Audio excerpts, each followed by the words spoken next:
for the hardest-hitting show in talk radio. The true progressive voice since 2012. This is Southpaws.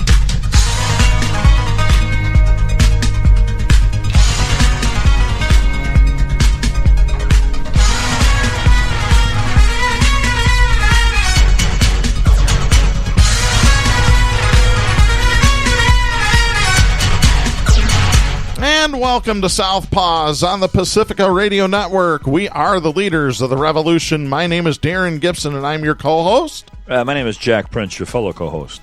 Boy, have we got quite a bit to talk about today. Of course, we're going to talk about the debate that took place in Nevada Wednesday night. We've got an exclusive. We are the only show that's going to be talking about this right now, but that might change. We'll fill you in on what that is in just a minute here.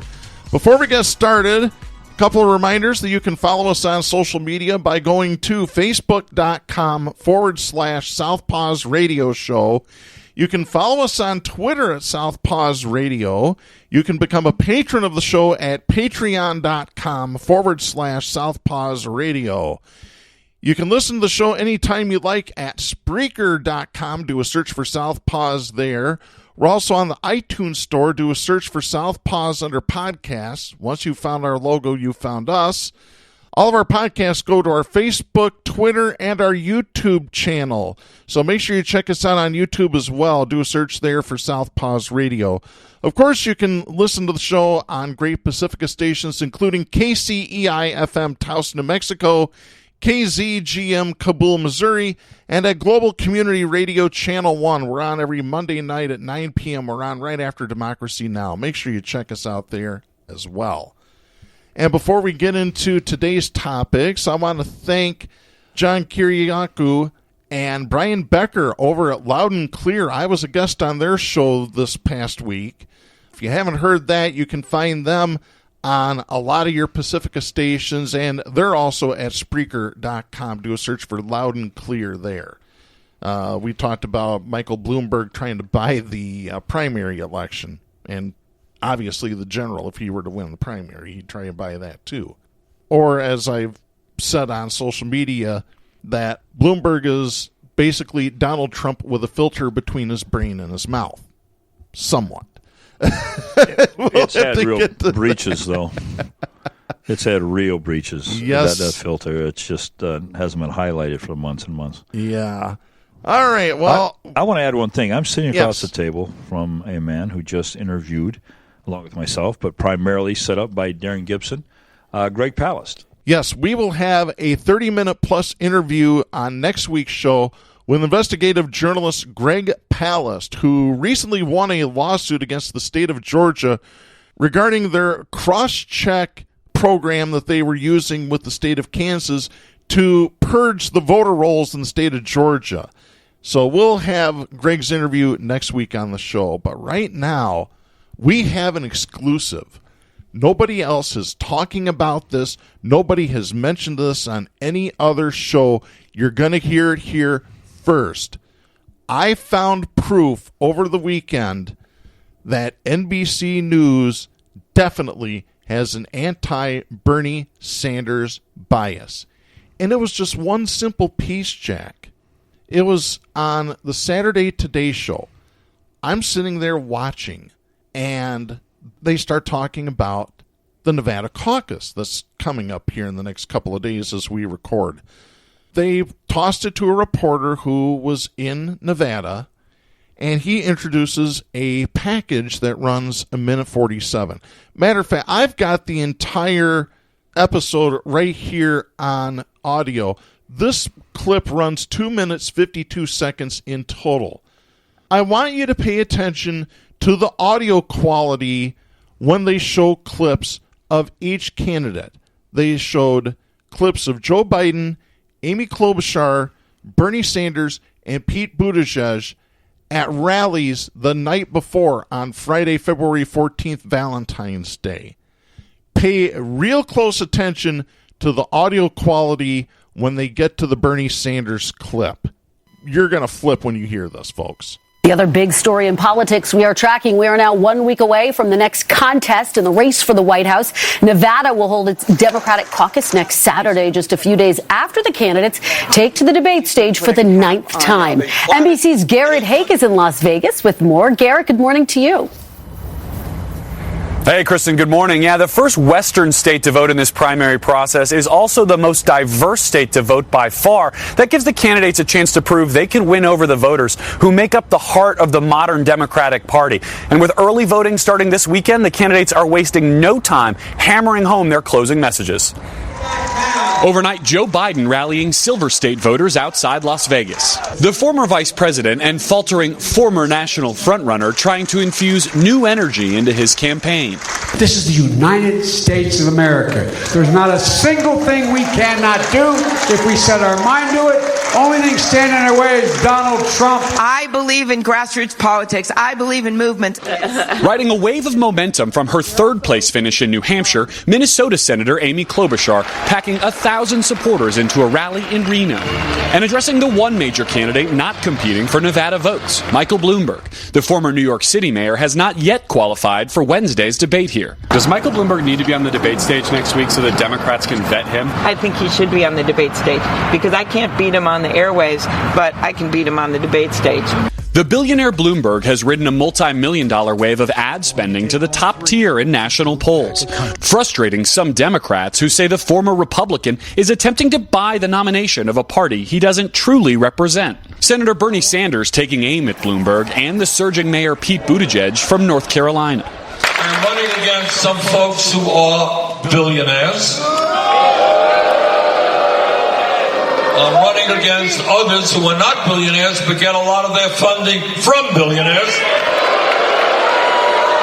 If a picture of our politics is one where you've either got to choose between a revolution or the status quo and you don't see where you fit in that picture, join us because we have room for you. The top Democratic vote getters so far, each campaigning in Super Tuesday states late Friday. While Nevada votes next, the 14-state showdown on March 3rd could be decisive. And nearly all of the major candidates will be here in Las Vegas this weekend, courting the union and Latino voters who make up the backbone of the party here. Michael Bloomberg will be campaigning in Virginia, awaiting word on whether or not he qualifies for the debate here next week. But there will be another New York City mayor in Las Vegas. Bill de Blasio's coming. He's endorsing Bernie Sanders. Peter and Krista. It is heating up out there. All right. Thank you, Garrett Hake, for that report. Did you folks hear it? Did you hear the difference in audio? If you didn't, let me play it again for you. I actually have isolated the clip. I'm going to play first the NBC News clip, and then I'm going to play another clip that I found elsewhere. Take a listen. Again, this is only the Bernie Sanders rally in Charlotte, North Carolina, Friday, February 14th. The source is NBC News. I'm running against some folks who are billionaires. I'm running against others who are not billionaires but get a lot of their funding from billionaires. Yeah. Well, I also found video from the Associated Press who sent a videographer there to cover the Bernie Sanders rally in Charlotte, North Carolina on February 14th. Here's the clip from the Associated Press. Notice the difference in the audio. I am running against some folks who are billionaires. I'm running against others who are not billionaires but get a lot of their funding from billionaires. All right. So, Darren, does that necessarily prove a bias? I'm kind of skeptical about that NBC News has a bias. Well, I tell you what, let's go into a little bit of how the sausage is made in the television news business. Now, I've covered the Barack Obama signing of the Farm Bill in 2014 for Pacifica Radio and for this show. I've been to at least 3 events. One of them was the Ajmu Baraka speech at Grand Rapids Community College when he was running as vice president in 2016. I also covered Michelle Obama at a Mark Schauer rally in 2014 when he was running for governor. I've had White House press credentials twice. I know how the routine is. Let me just walk you through on what happens at one of these rallies as far as the media goes. When you walk in, you're supposed to get there early. At least in the case of the signing of the Farm Bill, we had to get there early in the morning, load in all of our equipment, everything that we needed, and then we were kicked out of the building by Secret Service to make sure there were no explosives, anything like that, among anything. So they run dogs through, sniff for 2 hours, let us back in. We go through a separate line as the press, wanded down, patted down, etc., etc. We're allowed in to go back in and set up all of our equipment. Every campaign, when they have a rally, has what's called a press box. Well, what is a press box? A press box is a device that is basically an audio patch. It's a box. Some of them have 12 inputs. Some of them have 16. I've seen them as large as 24 inputs. I've seen them double the amount of inputs to 48. These press boxes, they're called an active press box. Companies like Whirlwind, PSC, Radial Engineering, mostly Whirlwind, makes most of these. Rapco Horizon also makes these type of boxes. And again, what it does is you can patch the audio feed directly from the microphone that the politician is speaking at, whether it's Biden, whether it's Sanders, whether it's Klobuchar. It is a direct audio line-in feed that goes to this box that up to 24, 48 reporters from television stations and radio stations can plug a cable directly into this box and have pristine quality audio. In the case of the television media, they take that cable, they plug it into the press box on one end, and then they plug it into their camera on the other. Now, every single video camera that I've ever worked with in a television setting, and most of what I've worked with has been Sony, I've also worked with Canon and Panasonic, those cameras have two audio inputs, two separate channels of audio.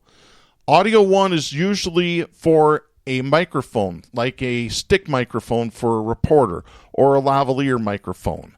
Channel 2 is usually plugged in to the shotgun microphone. Now, each different microphone picks up audio in different ways. The mics that we use here on this show are stick mics. They basically will pick up the voices when we talk into them, and they try to cut out any of the background noise. You'll hear a little bit of background noise here and there, but not really bad. Shotgun mics pick up everything. Doesn't matter. They use that for natural sound, or nat sound, in the television business. So here's what happened. Either the cameraman for NBC News deliberately did not plug in to the press box, or he did, and somebody editing the piece at NBC News decided not to use the audio coming from the press box, the line-in audio. They decided to use the nat sound audio just to make Bernie sound muddy, sound like he was talking in a big metal pipe. Folks, this is deliberate. I don't want to hear any excuses about, this was an accident on NBC. No, it wasn't. By the way, if you think that I've edited this audio in any portion whatsoever, I've got the links directly to the videos. And they're posted right on our Facebook page. Go to facebook.com/Southpaws Radio Show, and you can get the links right to those videos. And you can make your own decisions. In my professional analysis, in my professional opinion, 30 years in the broadcasting business, this was deliberate. Jack, what say you? Yeah, this shows up all over the place. This is an interesting perspective on their cheating. It's subtle, and then sometimes it's so stark you miss it. I noticed last night, when the debate started, that each little candidate logged, a little clip, maybe 10 seconds. Mm-hmm. Okay. So they showed Bernie second. I can't remember who was first.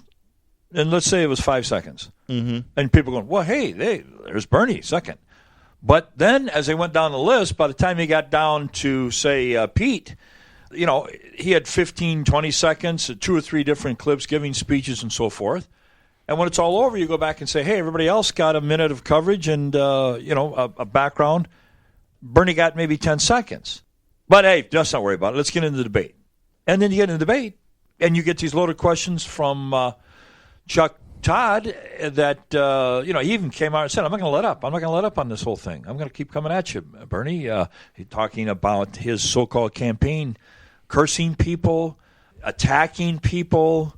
They won't stop the attacks against Bernie. Of course not. They have a bias. That's period, end of story. Bias is a good word, but they have an agenda. They have an agenda. That's an even better word. Well, they represent a $1 billion corporation. Mm-hmm. All corporations say there's no way in the world we want Bernie Sanders into a place of power. That's correct. We talked about tax cuts. We talked last night about tax cuts in the debate. And Bloomberg attacked Bernie, saying he voted for Trump's tax cut. We have a conservative leader after another, Reagan, Bush, then Trump, that gave huge tax cuts to corporations. Mm-hmm. And guess one of them was the one that was hosting the debate last night. Yeah. Corporations get tax cuts, and NBC is a corporation. And the advertisers that give them money to run their shows, they're all corporations. Absolutely. So when you talk about the crime of the conservative tax cuts, you don't want to listen to Bernie. You don't want to hear Bernie. So it goes even beyond bias. It goes into editing, cheating, lying. Mm-hmm. He's ahead now by 12 points nationally or 10 points. I'm still saying it's a long, long shot to see his name on the ballot as a nominee for the President of the United States. They will do anything and everything possible to screw him one way or another. They won't screw him any dirtier position than what they have to. Mm-hmm. They'll love to screw him mildly so you don't notice it with things like what Darren just pointed out. Yeah. But they'll ramp it up. Yep. Matter of fact, for those of you that feel the way that I do, that agree with my assessment that this was indeed a deliberate editing by NBC, I've got some phone numbers and addresses for you to take.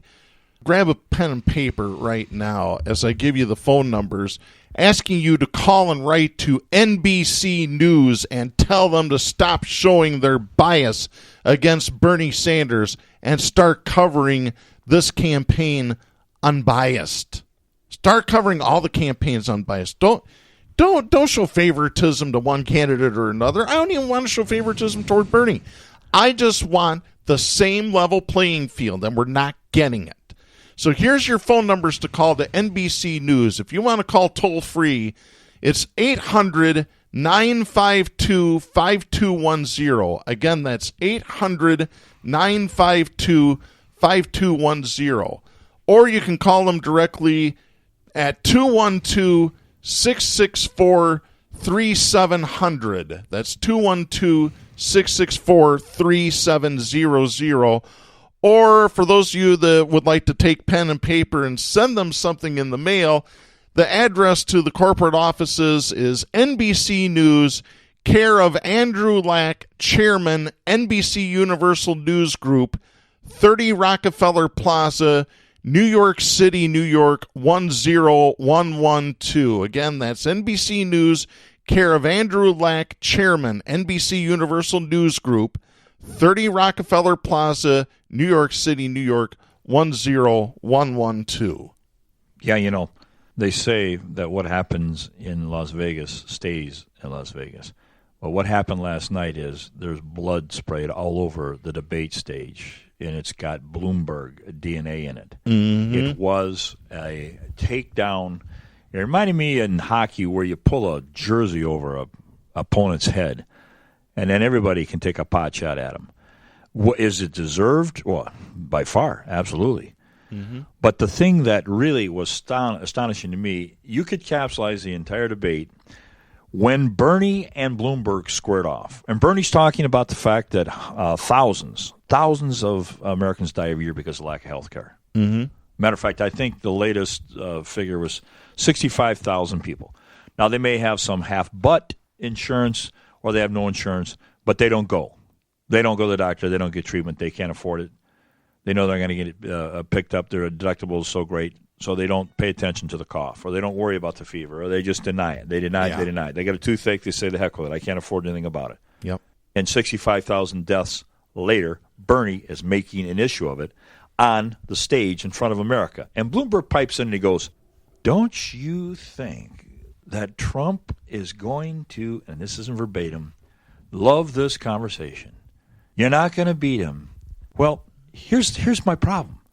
Bloomberg, all you have to do is coincide with the truth. Mm-hmm. Stop defending your buddies, your sugar daddy, insurance companies, and medical companies, and agree with Bernie. There's no reason why we can't be with the other advanced countries in the world with health care.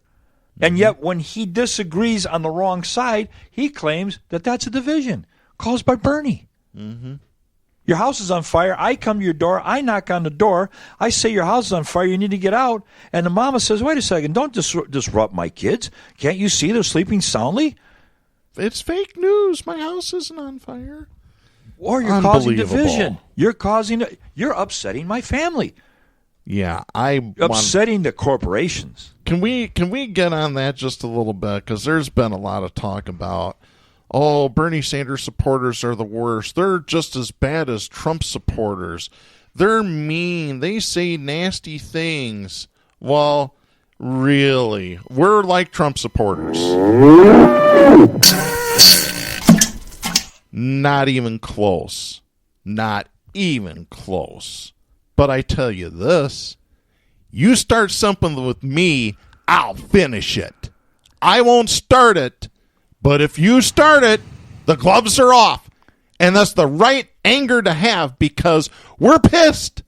We're pissed that all these people die every year because they can't get medicine because they can't afford it. That they can't get health care because they can't afford it. That they're going in debt for college, hundreds of thousands of dollars every single year in this country.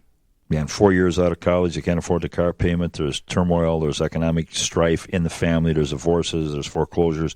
The whole mess because they're $150,000 in debt on college. We got one guy out there who's got an answer. You know what his answer was? You go to Wall Street, the big bronze bull Wall Street. Mm-hmm. This is Bernie. And he says you tax the transitions. In other words, when the pork bellies get sold to a company or who are individual or whatever, you tax that transaction. You tax it 0.5%. You'd have enough money for every student to have a free college education. Why not do that when Japan's stock market does it? When all the other stock markets around the globe, they do it. Yeah. But we're going to make sure our corporations don't have any extra costs. No, there is nothing free. No. There's nothing free. That is a true axiom. But it's a matter of who pays for it. Is it the poor widow that pays for the expenses, or is it the corporations that pay nothing? So, all of you detractors that say Bernie's got all these pie-in-the-sky unicorn things, no, he doesn't just have, he has real people in need, the ones dying. Oh, you mean like my middle brother last night who said, Bernie's just going to put this on the middle class because Congress ain't going to pass any of this. Yeah.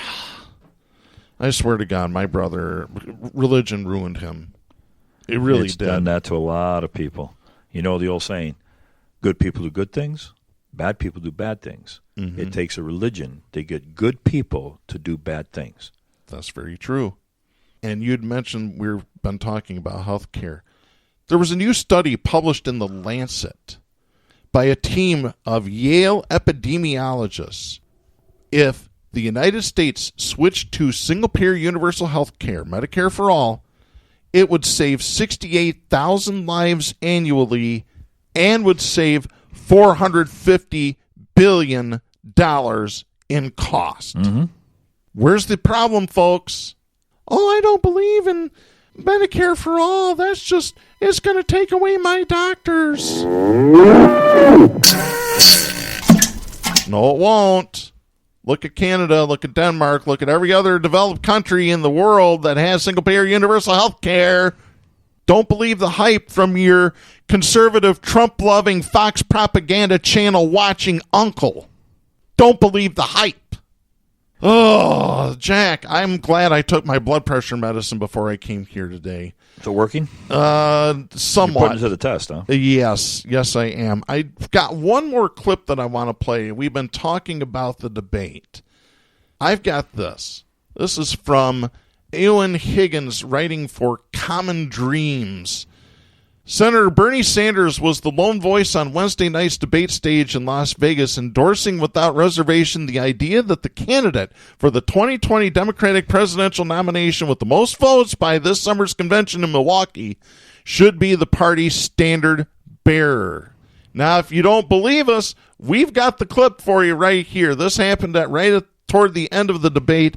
This clip runs 1 minute, 3 seconds. Listen to this. Should the person with the most delegates at the end of this primary season be the nominee, even if they are short of a majority?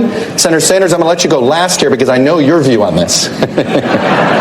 So instead, I will start with you, Mayor Bloomberg. Whatever the rules of the Democratic Party are, they should be followed. And if they have a process, which I believe they do, I'm trying to do so this, that yes or no, everybody else, fast. everybody can. So you want the convention to work its will? Yes. Senator Warren. But a convention working its will means that people have the delegates that are pledged to them, and they keep those delegates until you come to the convention. All of the people. All righty. Vice President Biden? Play by the rules. Yes or no? Leading person with the delegates, should they be the nominee or not? No, let the process work its way out. Mayor Buttigieg? Not necessarily. Not to listen. Senator Klobuchar? Let the process work. Senator Sanders? Well, the process includes 500 superdelegates on the second ballot. So I think that the will of the people should prevail. Yes. Thank you, guys. Most votes should become the nominee. 5 no's and a yes. Try to cut him off there. Yeah, absolutely. That's how it should work. Whoever gets the most votes is the winner. Yeah. So why are all the other candidates, Biden, Klobuchar, Buttigieg, Warren, and Bloomberg, all against this? I can tell you why. Because they're inside traders. Yeah, exactly. Speaking of inside trading, I just saw that E-Trade's getting bought up today, $13 billion.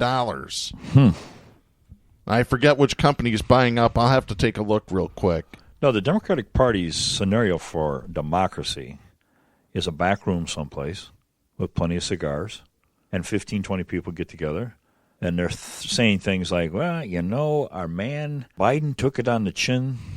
He looks like a deer in headlights. He tries to get tough, and it fizzles, and he makes mistakes, and everybody realizes he's way out of touch. So you know what? We're looking hard at Bloomberg. Give me another cigar, thank you. And Bloomberg is telling people he's got enough money to buy this election. Even if he buys it, who cares? As long as Trump doesn't get it, right? Mm-hmm. Plus, he's a New Yorker. He knows how to deal with New Yorkers. He knows he can tweet as nasty as the orange baboon. But the bottom line is that's not democracy. We just had Greg Palast interviewed here in this room an hour ago. He said, I don't care if it's a Democrat or Republican. I don't care about the candidate. I want the voters to actually have an honest count of their votes, and their will speaks. Mm-hmm. He said that. We don't have that, folks. We do not have that. I don't know. As soon as you can go back to Palast, I'm telling you, I'm still moved by what he said. A Lone Ranger out there fighting for some accountability. I wonder if he hands out silver bullets. We forgot to ask him about that. He should, but we're here looking at these polls, and we're donating $27 every week, and I was on the steps of the library downtown this week helping Bernie people. I'm a Bernie person, so are you a Bernie person? Mm-hmm. But it all goes down to the pass. The pass means where their vote count intercepts our hard work. And guess who wins? Yep. By the way, E-Trade is being acquired by Morgan Stanley. $13 billion deal, folks. Just came out earlier this day that we're recording here. Unbelievable. So, yep, the rich just continue to get richer. The poor continue to get screwed. The middle class continues to disappear. And that's just how it happens. Well, can we go back to one more time to recount the bloodbath that took place in Vegas, where Bloomberg was reduced to rubble? Oh, in absolutely. The first 7 minutes. Elizabeth Warren, who needs some kind of spotlight, who needs some kind of ripple this morning, she got it. Yeah. She got it with a well-rehearsed attack against Bloomberg, which makes everybody's blood just tingle with joy. She said, we have to think who we're beating here. We're beating a man who called women a fat, what was it? Fat? Horse-faced lesbian was one of them. And a fat something. Anyway, yeah, you can imagine. And then she quickly said, that's not Trump. That's Michael Bloomberg. A gasp nationally just rang through. 64 women have complained about sexist comments. He's got non-disclosure agreements. These women can't say a word about any of their experiences with Bloomberg. And she asked him, will you release these women from these NDAs, these non-disclosure agreements? Yeah. I heard tapes with just charges that sound just like they got Trump's name on them concerning this guy, let alone the frisk, stop and frisk. Just let alone that. I mean, that's absolutely egregious. He apologized, an anemic apology. But the bottom line is, it was professional wrestling, Darren. Mm-hmm. It wasn't looking at the issues that really affect this election. It was dynamic. It was fun. It was a bloodbath. It was David being taken on, or Goliath being taken by David, this little woman standing right across from Bloomberg. But what about the issues right now? Foreign policy, the tax breaks that Bernie tried to elucidate and focus on. What about the things that really make a difference? We see, what was it, 12 expungements of guilty, like what's the guy from Illinois? Rod Blagojevich, the former Illinois governor. Yeah, we need to talk about that too, but God. Those are the things, the repudiation of democracy, this guy going around giving these guys a free pass. Michael Milken, the junk bond king, got a pardon. I liked somebody last night, unless this is not true, you can help me, Darren. I heard that Assange was offered by Trump complete pardon if he would take the implication that Russia interfered in the election. I have not heard that. Yeah. I read it earlier, and I also heard it on the radio. Whether or not it's true, those are the kinds of issues, if that's not a valid issue, those are the kinds of issues that we're not going to hear. In place, we're going to see Motor City Wrestling there in Las Vegas. True to its form, that's what you got. And let me Big stage. And let me just add, whoever the booker is for the wrestling that happened, they need to be fired. They're a horrible booker. For those of you who don't know your wrestling terminology, the booker is the guy that comes up with the angles in professional wrestling. He's the one that decides who's going to get the push, who's going to be the champion, who he beats, who's going to lay down for him, et cetera, et cetera. That's the booker there. Yep, you'll get an education right here on Southpaws. We can't say it'll be a good education, but it's an education nonetheless. Instead of substantial issues being discussed and analyzed, we had nunchucks on the stage. We had chops to the throat. We had a typical Las Vegas show. Mm-hmm. And it was loved. But Jack, those Bernie bros are mean. Bernie bros are just horrible people. I can tell you why. I have this story right here. This is by Colin Kalmbacher, writing for Law and Crime. A surrogate for Joe Biden's presidential campaign was, in her words in a group chat, forced to resign on Monday from the Pennsylvania Young Democrats after promoting a doctored video of fellow 2020 contender Senator Bernie Sanders and for allegedly sharing anti-Semitic tweets about him and his online supporters. Lindy Lee previously served as the treasurer for the Pennsylvania Young Democrats, a position she has since admittedly resigned. Immigration paralegal Jamie Augustin, who broke the story on Twitter, tweeted this, quote, Biden surrogate Lindy Lee is forced to resign as treasurer of the Pennsylvania Young Democrats after spreading doctored video of Bernie Sanders and making anti-Semitic comments about him. End of quote. Lee later confirmed that she resigned in a Twitter post, but disputed the circumstances surrounding her departure. In another tweet, which contained screenshots of two allegedly anti-Semitic tweets authored and retweeted by Lee, Augustin added, quote, Lindy's doctored video, which was edited to appear that Sanders was praising communist dictators, has 2.5 million views. End of quote. Unbelievable, folks.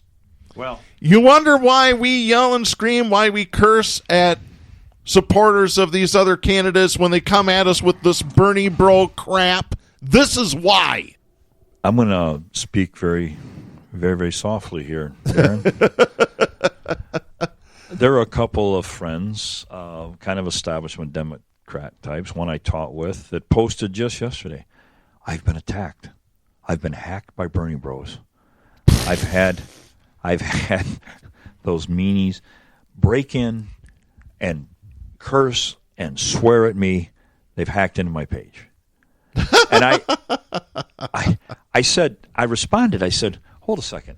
I remember in 2016 being told dogmatically Bernie's people were throwing chairs, picking chairs up, physically throwing them. And they had to bring in 20 big muscular policemen. Mm-hmm. I'll never forget the picture on the stage, protecting the establishment from the Bernie bros throwing chairs. While Barbara Boxer was flipping the bird to Bernie Sanders supporters.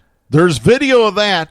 There has never been a video of any chair throwing in Nevada in 2016 because it never happened. And ladies and gentlemen, if you want to see the pattern repeated, it's the same false charge.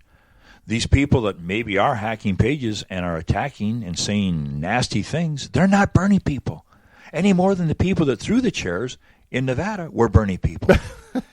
Any more than this. But there were no chairs thrown. That's the thing about it. Yeah, it's no all, chairs. Yeah, it's all they can get on a man who's honorable, that hasn't had 40 rape charges, who hasn't been in bed with corporations his entire career, who really was a student activist for civil rights back in the 60s and was arrested as one. This guy's real and genuine, so they got to come up with ingenuine attacks. That's all this is. It's not valid. Who's the guy that, I think it was Nevada, who stood up and said something about F rocks Bernie? That's the Utah. He's in Utah. That's just contemporary, though, right? Yeah. Just this week. Yeah. Said F stones Bernie. Mm-hmm. So all could hear. In the middle of a caucus, wasn't it? No, it was on Twitter. He said Bernie can go f*** a pile of rocks. Okay. That's not, in case you're wondering, that's not a Bernie person pretending to be against Bernie. That's a real Bernie hater. That is a Democratic official in a Utah county. That's the establishment DNA speaking right there. Yes, it is. That's their mindset. That's the kind of vindictive speech that they throw. And to hide that vitriol, they make up these charges that I'm being roughed up by Bernie people. The one guy that claims that he was attacked by Bernie bros is 6'8", a tough man, a big man, claiming that the Bernie bros are just scaring. I have to wonder if there's anybody smart enough out there to realize Bernie's being lied to on his poll numbers. Bernie's being lied to or at the caucus tallies. Bernie's being discredited by MSNBC and CNN and most of the New York Post. Well, I say all the New York Post and the Washington Post. There's not a friendly person in his corner except the people in the middle class who are smart enough to realize what's coming against and paying money, what money they have. I heard a friend today say, I got paid today. First thing I did with my pay, I sent Bernie $27. Yep. And I know this guy can barely afford to keep his car payment going. Yep. As a matter of fact, I've got the tweets right here. The guy's name is Vince Olson. He is the chair of the Kane County Democratic Party in Utah. He's under chairman. He is under fire for posting a series of expletive-filled tweets directed at Bernie Sanders, including this one from May 15th, 2018, where he put on Twitter, quote, seriously, Bernie Sanders can f*** off. That's a direct quote. I'm reading it, folks. This isn't hyperbole. Yeah, this is not actual equity. Twitter posts. This is not equivalency of one group going after another group. Let me read this one. This is from February 26, 2019. Bernie can go f*** a pile of rocks. I won't vote if he's the nominee, period. F*** Bernie. Well, hey, just, a month ago, we had the demagogues of the establishment coming out and saying the same thing. They wouldn't support Bernie. One of them was Hillary. Mm-hmm. Now they backed that off a little bit, and yet they'll squawk about all of the need for no division. We can't be divisive. And by the way, Olson has not returned requests for comment from various media sources, and he's put his Twitter account on lockdown.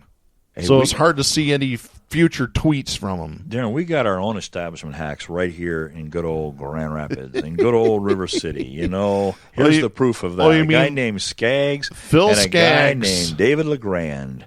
Open arms, the new workers at the new Bloomberg, I say Bloomberg, I'm talking Bloomberg, campaign office in Grand Rapids, Michigan. These are party leaders, long-time establishment. I don't want to say hacks because they really believe they're doing the work for citizens, but they're hacks. They're establishment hacks. Can we call them Bloom Turd? Can we do that? Well, who was the guy that called Bush Turd Blossom, was it? Yeah. So some kind of hybrid between it was Turd Blossom. Yeah, Bush used that for Karl Rove. That was it. That was Karl Rove's nickname, Turd Blossom. So can we call Bloom Turd or some kind of Turd Blossom, some kind of mixture of the two? Yeah. Did he have his old stand on? I have no idea. Amy had hers. I'm just waiting for the time when Biden says, all right, I'll challenge you to a push-up contest, Bloomberg. I'm waiting for Trump to challenge Bloomberg to a duel on Fifth Avenue. That might be, hey, Alexander Hamilton did it. Why not? You missed the opportunity. You're in Vegas last night. You're never getting a better scene than that. That was Motor City Wrestling. God. Yeah. Even Motor City Wrestling isn't Motor City Wrestling. That was the Sheik coming through the ropes. Yeah, the Sheik. Yeah. Big time wrestling. That was out Andy of Detroit. Kaufman down in Memphis, Tennessee, holding up a bar of soap, saying, "Hey, Bloomberg, you know what this is? Try it. This is or soap. Toilet paper. This is toilet paper. You Bernie Bros, this is toilet paper. Take it home with you on the house. Yeah, use it. Yeah, and the roof blew off of the Memphis Mid-South Coliseum when Jerry the King Lawler gave Andy Kaufman the pile driver right in the middle of the ring and got immediately disqualified because that's an illegal move in wrestling, or at least it was in Memphis. Let me see here. I'm continuing this story here. According to leaked messages Lindy sent in a private pro-Biden group chat, the Biden campaign knows about all of this. She added, suggesting that Biden's recent public denunciation of Sanders' online supporters was coming from a place of cynicism and dishonesty. Oh, boy. She also had this. Augustin also shared screenshots from several pages of a elite group chat titled Jive Biden Front, in which Lee describes the context of her separation from the Young Democrats of America affiliate group. She said this, quote, I was just forced to resign as treasurer of the Pennsylvania Young Democrats because of my anti-Sanders tweets. No more fundraisers. Screw them. End of quote. By the way, I guess she asked for her money back, and they're going to give it to her. Yeah. Bye-bye. Go, Lindy, go away, please. Really, somebody should make a comparison between Bloomberg and Trump. Because I heard Bloomberg say, my taxes are too complicated to make public. Mm-hmm. Now, I've heard a lot of excuses because I've been around Trump and listened to Trump for the last 2 years. This is a new one. Mm-hmm. This is a little more creative. Yep. Just too complicated for the Americans to understand. The truth is, nobody wants to see just how filthy these people are. I mean, they do, but they're not going to see it. By the way, Glenn Greenwald tweeted about this whole doctored video thing. Here's what he wrote. The same doctored video and blatantly false tweet that was spread virally all over the internet by people like Bill Kristol, Anna Navarro, and so many other GOP operatives and national security state officials. Unlike Lindy Lee, they'll suffer no consequences for spreading this fraud. End of quote. Yeah, we read that, actually. Yeah. Yeah. Yeah, by the way, among those boosting the Dr. Sanders video was prestigious Dartmouth professor Brendan Nyhan, who somewhat ironically once gave a speech entitled Why People Believe Fake News, Myths, and Conspiracy Theories. Nyhan also walked back some of his criticisms once the full video emerged, but insisted that Sanders was still politically vulnerable on the top of awful regimes. Oh, wow. By the way, Law and Crime reached out to Nyhan for comment. They never heard back from him. What's the show, the pundit, Stephanie, she's a liberal. Stephanie Miller? Yeah, Stephanie Miller. Stephanie. Who replaced us in this town, by the way. Stephanie gets on just daily and beats the vote blue no matter who. And today she was saying that, well, pretty soon we're going to be to California. And, all of this support is going to grow mightily for, and I don't know who her candidate is. It might be Warren. I have no idea. Mm-hmm. Meanwhile, in Washington this week, Bernie had a 23,000-person rally with people standing outside. Yes. It's been that way state after state, in cold weather, in the rain, state after state after state. Mm-hmm. And these people are running around looking at the real big dog, which is Bernie, with this kind of support and numbers, telling the Bernie people they need to start being compassionate for the other candidates. Why would you when you have that synergy? Why would you when you poll better in the election than Trump? Mm-hmm. He's the only one that beats Trump. None of the other ones beat Trump in a head-to-head. No. So why should they go out of their way to worry about, will I vote for somebody if it's not Bernie? You're in love with your girlfriend. You're kissing her in the face in the back seat of the car, and you say to yourself, I wonder what the divorce is going to be like. I wonder if I can get another girlfriend someday. Oh my God. No, seriously. I mean, why should Bernie people be worried about the question of not diversity, but division? Mm-hmm. Their candidate's running away with it. Yeah. Don't worry about the number 2 guy, number 3 guy. Don't worry about keeping unit. Go after. Get the other people to support your candidate. He's ahead, not the other way around. That's right. That's exactly incredible. right. Focus on what you're doing. That was actually something going back to wrestling. Vince McMahon. That was Vince McMahon's philosophy. I don't care what they're doing over on Ted Turner's channel. I only care about what I'm doing here, pal. Yeah. Well, it's worked for him. He's a billionaire. Yeah, he screwed every other promoter in the United States in the 1980s. Do you think one of these corporate stuff down your throats candidate like Biden, for example, if he was ahead by 12 points right now, do you think that you would have a mantra going through the airwaves of, well, would you vote for somebody if he wasn't? If it wasn't Biden? If it wasn't Biden that's the candidate, would you vote for whoever the next Democrat is? You wouldn't have to worry about that. The establishment wouldn't be talking about that. It's only when Bernie's ahead the question comes out. Mm-hmm. Will you vote if it's not Bernie? The Bernies. If you've been challenged with it. Oh yeah. Will you vote for whatever Democrat gets it if it's not Bernie? And right here's my answer. Hell no. Well, here's my answer. I'm not worried about it. I'm in love with the guy and he's ahead. Yeah. And if your candidate, Biden or Pete or these guys were ahead by these margins, you wouldn't be asking if we'd vote for somebody else if it wasn't Biden. Tell me you would. Exactly. It's completely hypocritical. It is. And that's the thing of it. They want party loyalty, party unity, as long as it's not uniting behind Bernie Sanders. That's the facts of it all. That is a period, end of story. As a matter of fact, I want to get to this. This is by Oliver O'Connell, writing for The Independent. This will be one of the last times that we use The Independent as a source because they ran the Lindy Lee story and basically believed her account of so screw them. Bye-bye. But they got this one right. Oliver McConnell writing just a week ago. Bernie Sanders' economic policies would be good for the American economy, according to a new book by a renowned economist. You think? French economist Thomas Piketty said history has many examples of extreme inequality fostering healthy social democracies. His comments come days after former Goldman Sachs chief executive Lloyd Blankfein said on Twitter that Sanders would ruin our economy. In an interview, ironically, with Bloomberg Media, Piketty cited Sweden as an example.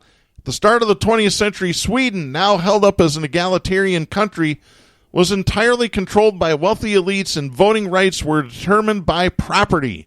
Within a very short space of time and with little economic disruption, it became the social democratic nation that we now know.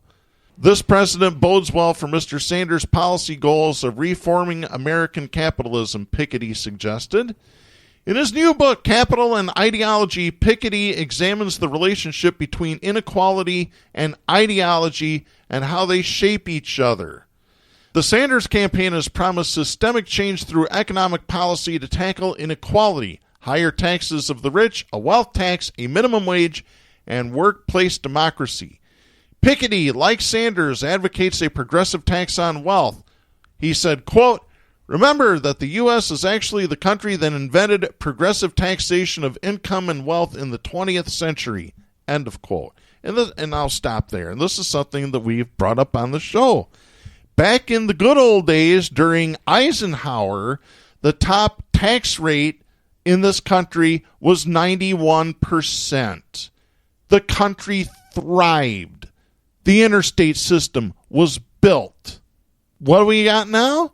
Reagan dropped the taxes 28% and then had to raise them because there wasn't enough capital coming in to the IRS. So he had to raise the taxes after he cut them. Well, then he just went and robbed the Social Security and then fund. robbed Social. You got that right. Robbed Social Security as well, which is what Trump plans on doing, by the way, folks. That's what they're going to do here in the state of Michigan, take teachers' fund to build the roads. Mm-hmm. Well, they're going to try. We're going to be there to tell them, no, you can't do that. Oh, boy. All right, I want to get to this story as well. This came out in the Atlantic. Just came out on February 19th. This is Edward Isaac Dover. Listen to this. Bernie Sanders got so close to running a primary challenge to President Barack Obama that Senator Harry Reid had to intervene to stop him. It took Reid 2 conversations over the summer of 2011 to get Sanders to scrap the idea. That is according to multiple people who remember the incident, which has not been previously reported. That summer, Sanders privately discussed a potential primary challenge to Obama with several people, including Patrick Leahy, his fellow Vermont senator. Leahy was alarmed and warned Jim Messina, who was Obama's presidential re-election campaign manager. Obama's campaign team was absolutely panicked by Leahy's report, according to Messina. Quote, "Since every president who has gotten a real primary has lost a general election." End of quote. Could you imagine? Let's just rewrite why didn't history. That news come out? I have no idea. How many years old is that? 9 years now, almost. The summer of 2011, we're now in February of 2020, and this is just now coming out. You hear things like that and you think how impactful that would have been. Oh, yeah. This would have been fantastic. Because, see, he was really identifying Trump, or excuse me, what's the difference? He was identifying Obama for really what he was. Yeah. He's a mild-mannered Republican. Hell, Obama even admitted, he said if I ran for president in the 1980s, I would be a moderate Republican. That is a direct quote from Barack Obama. Yeah. Hey, he went to law school, or to, I guess it was law school, right? Mm-hmm. Was it Harvard or Yale, one or the other? Yeah. His paper, the one you have to write, your thesis paper. Yeah, his senior thesis. Was about neoliberal control of the markets, or free market. Reagan could have kissed it. Reagan would have no trouble with that paper. You know what my senior thesis was at Grand Valley? What's that? Corporate ownership of the media and how it was going to start the decline of reporting. You know what my senior thesis was at Elm College? What? Never play poker with a man who has the first name of a city, and don't poop in the tub.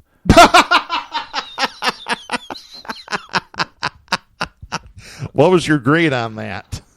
The professor said, I just don't know how to grade this. No, because you graded on a curve, of course. They said, Jack, you didn't write your thesis paper. We're going to graduate you anyway. Can you say something profound? So I wrote on a piece of paper. And handed it to him. I never forget. His name was Rip Economo. Great guy. He said, let's go to the bar. So we went to the bar. My Western Civ professor with my thesis paper, one sentence. You didn't. I couldn't think anything else profound, so I just literally. You didn't write it on a cocktail napkin, did you? No, it was in the class. Well, you said you went to the bar with him. Oh, that was later. He graded it right there. Oh, geez. Said you really couldn't grade it. You think I'm kidding? I know you're not kidding. That's what I love about it. Oh my gosh. Oh. Well, we're starting to get a little low on time. Should we finish up with something really good here? I think we need to. Can you find something really good? When you say good, do you mean funny, humorous, positive? Well, this is a positive, but for all the wrong reasons here. This is from Ewan Palmer writing for Newsweek. This is dated February 12th. Virginia lawmakers have hit out at a pastor who delivered an opening prayer on the House of Delegates floor, urging them not to induce God's anger and wrath while pushing through a series of liberal bills. Reverend Robert M. Grant, Jr., pastor of the Father's Way Church in Warrenton, was invited to deliver the opening prayer Tuesday morning and used the opportunity to speak out against a number of issues, including gay marriage and abortion. During the prayer, Grant insisted the lawmakers stand for what is right in the eyes of God. Quote, "Please do not provoke his anger and bring wrath upon the state by what you create as law. Biblical history is very clear as wrath upon the earth is documented. We are not exempt." End of quote. The inflection there, the Tennessee evangelist inflection. Oh, God.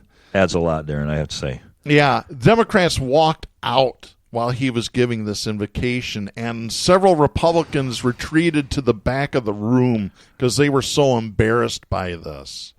Here's what else he said. Quote, "And why are there so many abortion clinics near African-American communities? This is planned urban genocide, and you can change this." End of quote. Here's what else he said. Quote, "Marriage is to join a biological male and a biological female in holy matrimony, not to provoke the Almighty God." End of quote. Wait a second. It's provoking God. Christ. If you have a male and a male, is that what he's saying? Or a female and a female, basically. Oh, we can't have gay people. It's funny. That's a porn shot, female. And the number one porn state belt in the United States is across Mississippi, Alabama, and Georgia. They have the Bible porn Belt hits. Yeah, the Bible Belt. So the Bible Belt is also the pornography belt. It upsets God, but Lovely. It must not upset his followers down there in the Bible Belt too much. Something. I don't know. Oh, gosh. You remember my friend that I was telling you about a few weeks ago, the one that was shaming poor people? So today she got on Facebook, I believe. Who's this? My friend that I was talking about a couple of shows ago, the one that was shaming poor people. She gets on Facebook today and she's complaining about a local radio station in town here using the word porn, talking about Pornhub, the website. Once again, Christianity will be the downfall of this country. I swear by it. Folks, that's going to be it for this week. We'll be back next week. I'm Darren Gibson. I am a fatigued Jack Prince. The stations that carry Southpaws do not necessarily share the opinions expressed on the show. Southpaws is protected by the First Amendment to the U.S. Constitution and is copyrighted by Big D Entertainment. All rights reserved. And we're going to let you go with your fatigue. For Kristen Cook, our announcer, please support independent media and the First Amendment. And we'll have Greg Palast next week on the show. Great show.